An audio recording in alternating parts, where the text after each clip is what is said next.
Halo, habari. Karibu katika sehemu ya 5 ya simulizi yetu nzuri ya yatima aliyesingiziwa kesi ya mauaji na kisha kujikuta kwenye gereza la ajabu.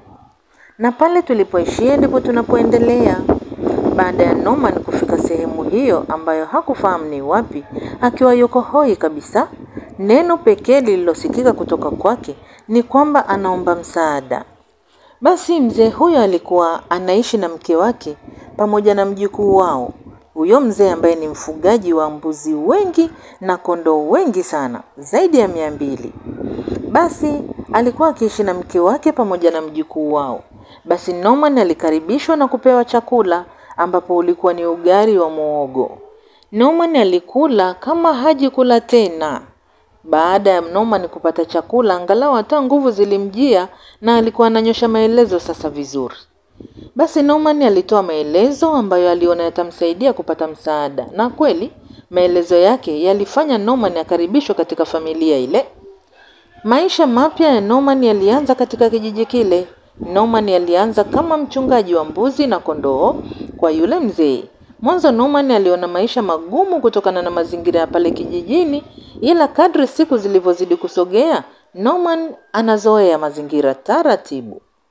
Ilipita miezi kama 7, Norman akiwa ashazoea mazingira, na Norman alikuwa anaitwa jina la utani mchunga mbuzi, na hiyo ilitokana na watu kuamini kwamba Norman alikuja pale kijijini kwa ajili ya kibarua cha kuchunga mbuzi. Norman wala hakujali, aliona ni sawa tu. Norman alikuwa anafanya kazi ya kuchunga mbuzi na kondoo, huku mshahara wake ukiwa ni chakula na kulala tu. Maisha ya Norman yalizidi kuwa ya papatu kutokana na kwamba alianza kupakaziwa kesi ya wizi pale kijijini. Yaani kila tukio la wizi linapotokea pale kijijini, Norman alijikuta anahusishwa. Yaani kesi kumhusu Norman zilikuwa haziishi kwenda ofisini, kwenye ofisi ya kijiji. Yaani kila siku Norman alikuwa anaitwa kwenye ofisi za kijiji, anapigwa fimbo za kutosha kama onyo. Basi Norman pamoja na yote hayo aliona ni poa tu. Yeye aliendelea na kazi yake ya kuchunga mbuzi na kondoo pale kwa mzee Makanja. Baada ya miezi kama 6 hivi kupita, huko misukosuko na yenye ya kijana Norman na yenye ikiwa haiishi, kuna mkasa wa wizi ulitokea tena. Mzee Makanja aliibiwa mbuzi wake kama 10 na kondoo 2 na waliibiwa usiku. Basi kwa kuwa Norman ndo alikuwa mchungaji wa ile mifugo pale nyumbani, basi kesi yote ilimdondokea Norman kama ndio kaiba. Nasemaje, awamu hii sikuachi kijana. Mimi miaka yote sijawahi ibiwa. Yaani mara baada ya wewe kuwepo hapa kwangu ndo nimeibiwa. Yaani nina uhakika ni wewe umeiba. Hata kama sio wewe, basi umeshirikiana na wezi. Mzee Makanja alikuwa anaongea kwa ukali mpaka mate alikuwa anamtoka. Norman alikamatwa na kupelekwa kwenye ofisi za kijiji, huku watu wakiwa wamejazana na kwambia, achomwe moto huyo, achomwe moto huyo, tumpeleke mtoa adhabu huyo. Haiwezekani, huyo dogo mwizi. Kwa nini yeye mara tu baada ya kuja wizi ndo umeongezeka hapa kijijini? Apelekwe mtoni, hatutaki maelezo. Basi hizo zilikuwa ni kauli mbali kutoka kwa watu ambao walikuwa wamejazana pale kwenye ofisi za kijiji. Na kila mtu alikuwa anaamini kijana Norman ni mwizi, au kama sio yeye basi anakula madili na wezi. Kwa kuwa ofisi ya kijiji ilikuwa imeyachoka matukio na matatizo za kesi za Norman pale ofisini, awamu hii maamuzi aliyowafanya waamue kwamba Norman apelekwe mtoni. Yaani mto huo ulikuwa unaitwa mto wa adhabu. Na waharifu wote walioshindikana walikuwa ndo wanapelekwa huko. Ukishafikishwa huko, unafungwa jiwe kubwa na zito mgongoni. Baada ya hapo unadumbukizwa kwenye huo mto ambao ulikuwa unatisha kweli kweli, na ulikuwa na kina kirefu hasa. Yaani ndani ya mto huo hakuna mtu ambaye alikuwa kadumbukizwa na akaja kupona, hakuna. Na mto huo ndo huo mto ambao alioamuliwa Norman sasa apelekwe baada ya kuona matukio ya wizi yamezidi. Na mhusika akionekana ni kijana Norman huyo. Basi wanakijiji wakiwa wamechafukwa, huku wameandamana, walimbeba Norman juu kwa juu na kuanza kushuka mabondeni, ambapo ndo huo mto uliokuwepo. Norman akiwa analia tu huku akiwa haelewi hata anakopelekwa. Safari ile ilienda kuishia kwenye mto mkubwa ambao ulikuwa na kina kirefu hasa. Norman baada ya kuona mto ule, kwanza kwa uoga tu alijikojolea pale pale. Maana hata kuogelea tu mtoto wa watu alikuwa hajui. Oya, fanyeni haraka, tafuteni jiwe kubwa tumfunge tumalize kazi. Maana mvua hii inakuja, hii mvua inataka kunyesha hapa. Jamaa mmoja ambaye alionekana kuwa na roho mbaya kweli kweli aliongea kwa mizuka. Hapo ndipo uoga ulizidi kuwa mkubwa kwa kijana Norman baada ya kugundua kwamba anafungwa jiwe zito ndo atupiwe mle ndani ya maji. Basi jiwe kubwa lilitafutwa na pia kamba maalum kwa ajili ya kufungia zililetwa. Muda huo kimvua nacho kilikuwa kimeanza kupiga kwa mbali.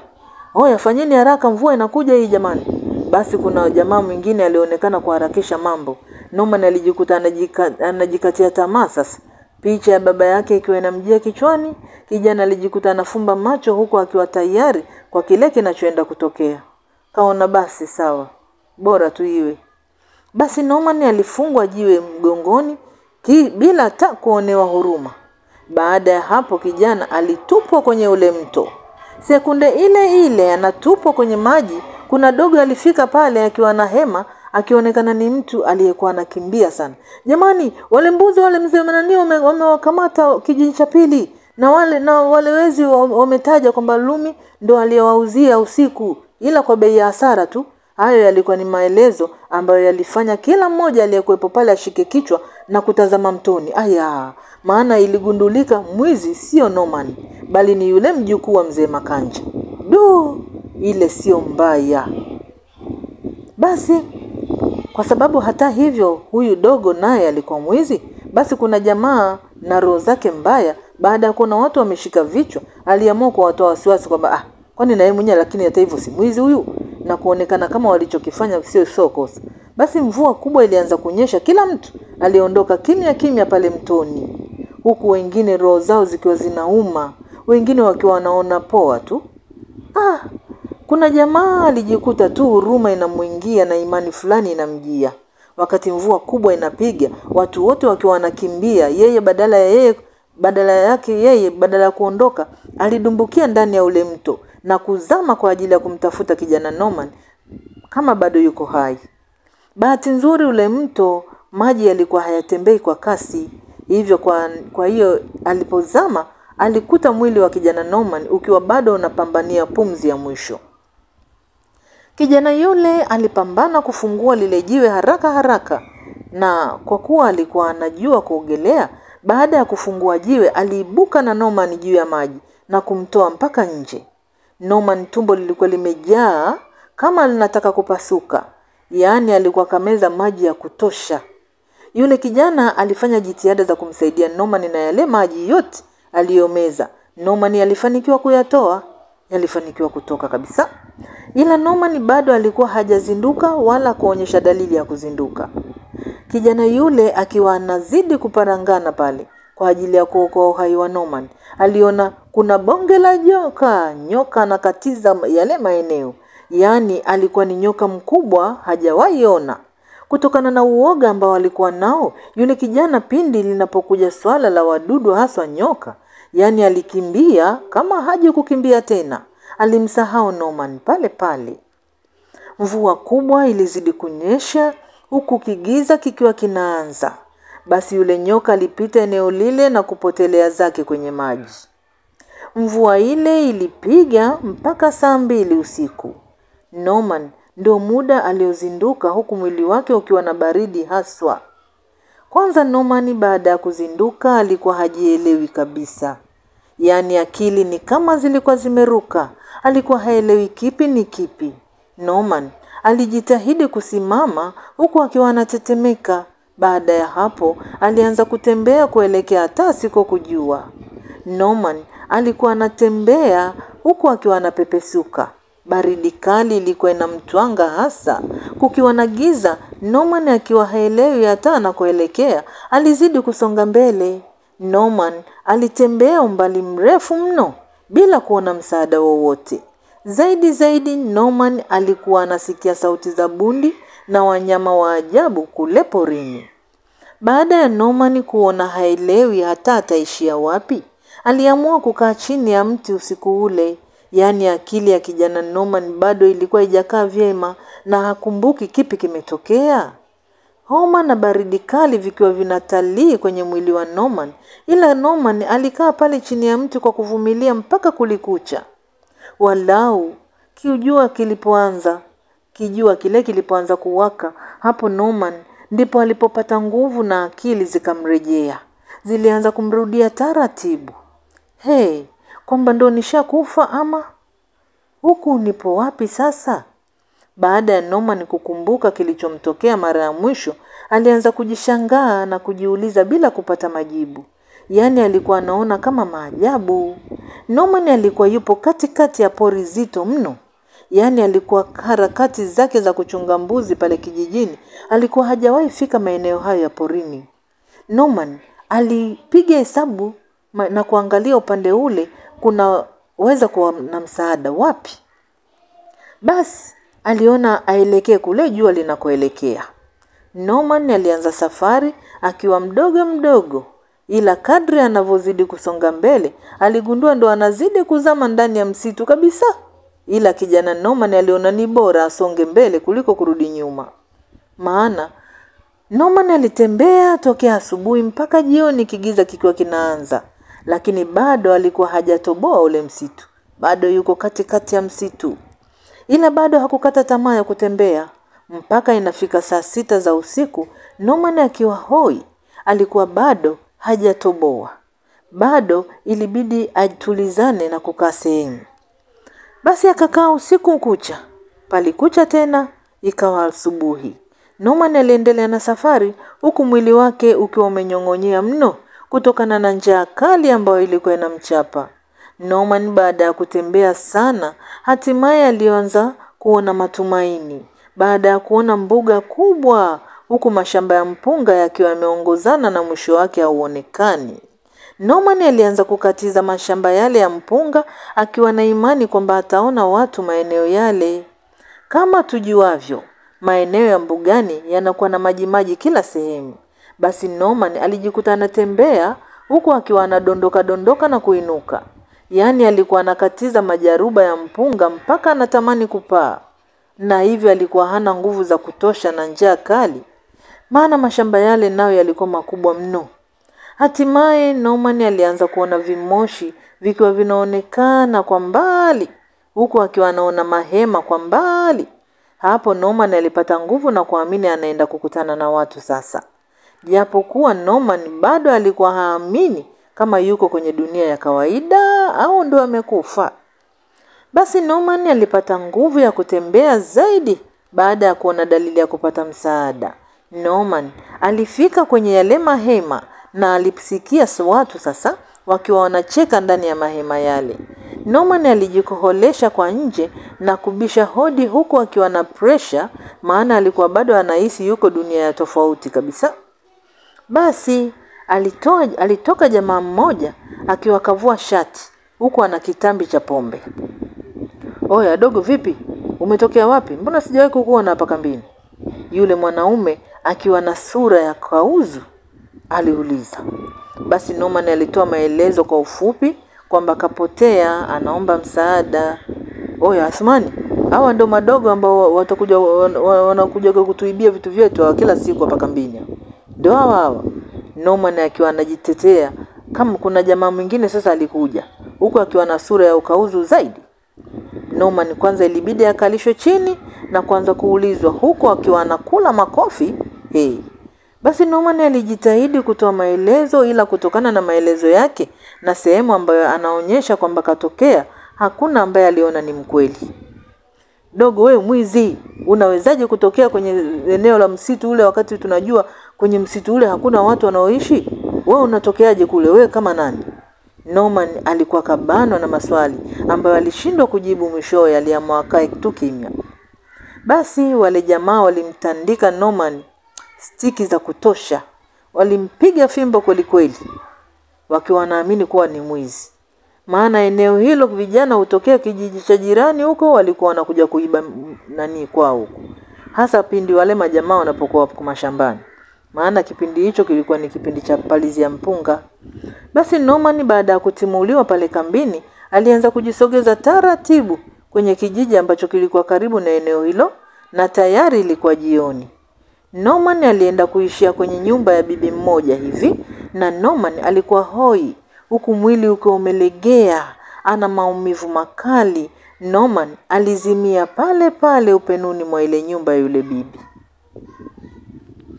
Basi bahati nzuri, yule bibi mwenye mji wake na yeye ndo alikuwa anarudi kutoka kwenye pombe. Baada ya kukuta mtu pale nje alianza kummwagia maji. Norman alizinduka, lakini mwili ulikuwa hauna nguvu kabisa. Yaani alikuwa kalegea, anashindwa hata kuongea. Yule bibi alikoroga uji wa bila hata sukari na kuanza kumnywesha Norman. Hakika chakula ni muhimu kwa binadamu jamani. Yaani baada ya Norman kupiga bakuli zima la uji, baada ya lisaa kupita hata sauti ilianza kusikika sasa. Norman alimuelezea yule bibi story kwa ufupi kumuhusu na aliomba msaada akae pale kwake walau kwa muda tu. Wakati Norman anatoa maelezo yote hayo kujielezea kwa yule bibi, na yeye anaonekana na jambo lake. Maana ujio wa Norman pale ulifanya sura yake kuwa ya furaha zaidi. Hakika Norman aliamini yule bibi ni mkarimu sana. Maana alikuwa kachangamkia haswa, yaani kamchangamkia, na alikirimiwa mno jioni ile. Alipikiwa magimbi, akapewa na maziwa ya mgando, yaani Norman alijiona kama anakula pizza ndani ya paradiso. Masaa yalisogea, muda wa kulala. Norman alionyeshwa sehemu ya kulala na alipewa shuka zito kabisa kwa ajili ya kustiri baridi. Hakika Norman alijisikia vizuri. Usiku wa manane, yule bibi aliamka na kuvaa kaniki nyeusi, huku akionekana kabisa ana jambo lake. Kwa muonekano tu na ishara tu ambazo bibi yule alikuwa anazifanya, alionekana ni mwanga na mchawi. Basi yule bibi alielekea kwenye chumba ambacho Norman alikuwa kalala kwa usiku huo. Bibi yule alifanya anachokifanya, ishara za hapa na pale. Alimsogelea Norman huku akiwa kamgusa kichwa. Yule bibi alitamka maneno anayoyajua. Baada ya hapo alipotea ndani ya chumba kile akiwa na Norman. Bibi yule alienda kutua chini ya mti mkubwa ambao ulikuwepo hapo kijijini. Eneo hilo walionekana wachawi wengi kukusanyika huku wakiwa wanaimba nyimbo zao. Jamani, ile zamu yangu ya kutoa nyama na itimiza leo. Nimewaletea nyama hii hapa. Yule bibi akiwa anamuonyesha Norman mbele ya wachawi wenzake aliongea, ila mkubwa wa lile kundi la wachawi alionekana kukasirika mno mara baada ya maneno ya yule bibi.